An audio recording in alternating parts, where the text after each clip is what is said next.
দিনী ভাই সকল, ওয়াকফ সংশোধনী বিল 2024 বাতিলের দাবিতে শিক্ষক নিয়োগ সহ সামগ্রিকভাবে মাদ্রাসা শিক্ষা ব্যবস্থা বাঁচানোর দাবিতে এবং অনগ্রসর শ্রেণীর সংখ্যালঘু মুসলমানদের ওবিসি পুনর্বহাল রাখার দাবিতে আগামী 15 ডিসেম্বর রবিবার দুপুর 2 ঘটিকায় ফুরফুরা শরীফ আহলে সুন্নাতুল জামাতের কর্ণধার পীরজাদা আব্বাস সিদ্দিকী ভাইজানের ডাকে ঢোলাহাট সংলগ্ন ফকির সাহেব রহমাতুল্লাহ আলাইহির মাদ্রাসা প্রাঙ্গণে বিরাট ঐতিহাসিক প্রতিবাদ সভা। একজন সচেতন মুসলিম হিসাবে এই প্রতিবাদ সভায় আপনার উপস্থিতি একান্তভাবে কামনা করি। রাজনৈতিক ফায়দা লুটের এই জঘন্য খেলায় অবহেলিত, পদদলিত, জর্জরিত মুসলিম সম্প্রদায় কোণঠাসা হয়ে পড়েছে। আসছে ওয়াকফ সংশোধনী বিল, ভাঙছে মসজিদ, মাদ্রাসা, গোহত্যা বন্ধের নামে চলছে মুসলিম নিধন যজ্ঞ। তাই সার্বিক ন্যায্য অধিকার সমূহের দাবিতে আব্বাস ভাইজান দিচ্ছে ডাক, সব মতভেদ নিপাত যাক, এই ভারতের নাগরিক মোরা মান সম্ভ্রম বজায় থাক। তাই ওয়াকফ সংশোধনী বিল 2024 বাতিলের দাবিতে শিক্ষক নিয়োগ সহ সামগ্রিকভাবে মাদ্রাসা শিক্ষা ব্যবস্থা বাঁচানোর দাবিতে এবং অনগ্রসর শ্রেণীর সংখ্যালঘু মুসলমানদের ওবিসি পুনর্বহাল রাখার দাবিতে আগামী 15 ডিসেম্বর রবিবার দুপুর 2 ঘটিকায় ফুরফুরা শরীফ আহলে সুন্নাতুল জামাতের কর্ণধার পীরজাদা আব্বাস সিদ্দিকী ভাইজানের ডাকে ঢোলাহাট সংলগ্ন ফকির সাহেব রহমাতুল্লাহ আলাইহির মাদ্রাসা প্রাঙ্গণে বিরাট ঐতিহাসিক প্রতিবাদ সভা।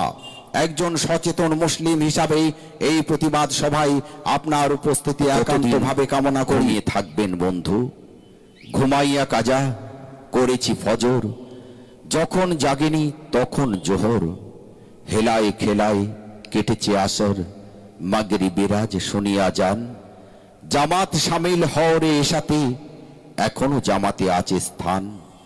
তাই দেওয়ালে পিঠ থেকে যাওয়ার এই অন্তিম মুহূর্তে ঘুমিয়ে না থেকে জেগে উঠুন।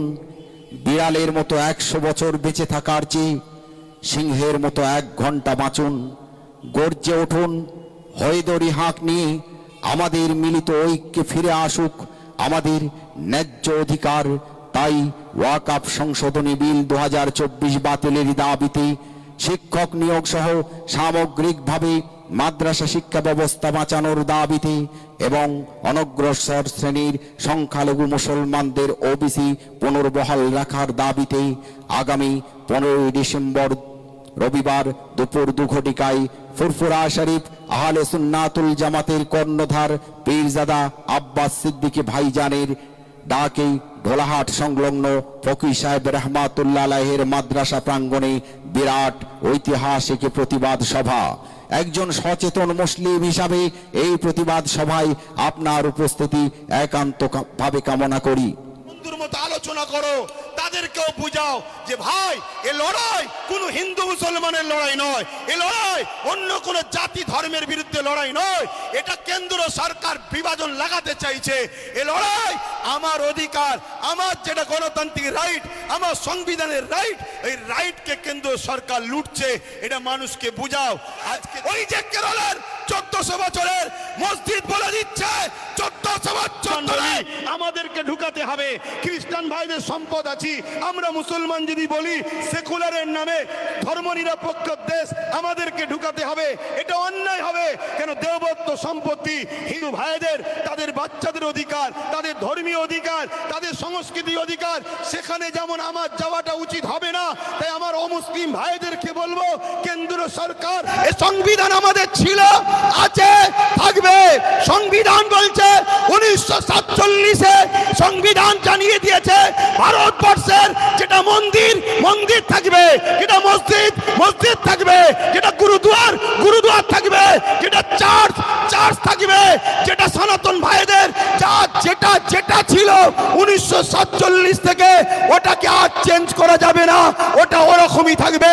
তাই এই আইনকে সামনে রেখে আমি বলতে বাধ্য হচ্ছি, কেন্দ্র সরকার শুধু ইসলাম মসজিদ মাদ্রাসার বিরুদ্ধে নয়, কেন্দ্র সরকার আমার দেশের সংবিধানের বিরোধী লেগেছে। অতএব সংবিধান আগে না কেন্দ্র সরকার আগে? জোরে বলেন। সংবিধানকে বাঁচাবার স্বার্থে কেন্দ্র সরকারের বিরুদ্ধে আমাদেরকে বুকে তাজা খুন দিয়ে হলো লড়াই করতে কারা পারবেন? উঠে দাঁড়ান, উঠে দাঁড়ান। লড়াই করতে পারবেন আপনারা, লড়াই করতে পারবেন, লড়াই করতে পারবেন। রাজ থেকে অঙ্গীকার নেন, কেন্দ্র সরকারের পক্ষে কারো কথা এই বাংলার বুকে আমরা হতে দেব না।